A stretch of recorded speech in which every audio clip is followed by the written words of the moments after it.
En refaisant un petit tour en arrière, les années 50-60, l'euphorie du matériel, les cieux perpétuellement orange et sales des fumées des hauts fourneaux des usines, personne ne se soucie de pollution.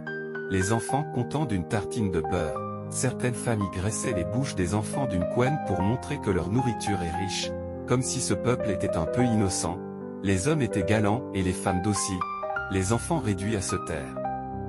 Les permis de conduire, pas besoin de le faire. On paye 500 francs belges et on obtient le permis de conduire, pas besoin de ceinture de sécurité. D'ailleurs, elle n'existe pas. Rien n'est vraiment réglementé. Les cigarettes, partout, on fume, dans les bureaux, au magasin, même chez les médecins, personne se soucie, personne pense aux bactéries ni aux toxines, aux effets du soleil non plus. Les enfants ne connaissaient pas ces canettes de boissons, on ne buvait jamais entre les repas.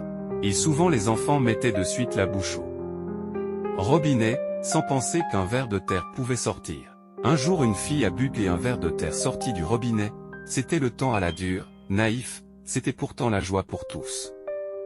Les adultes pensaient juste au matériel, les enfants ne savaient rien, le matin avant les cours, il fallait récupérer le bidon de lait chez l'agriculteur d'à côté. Rares étaient ceux qui avaient même une bicyclette. Ne parlons surtout pas de la nourriture pour chat ou chien, c'était impensable que ça puisse exister. Et l'eau en bouteille. Mon Dieu, pourquoi faire? Et le chauffage? Les chambres par toute saison étaient froides, juste un fourneau dans la cuisine. Il fallait couper le bois et rentrer la tonne de charbon déchargée devant les maisons, les hommes pour être mal, il fallait boire, et les femmes se taire, c'était eux qui rânaient la paye.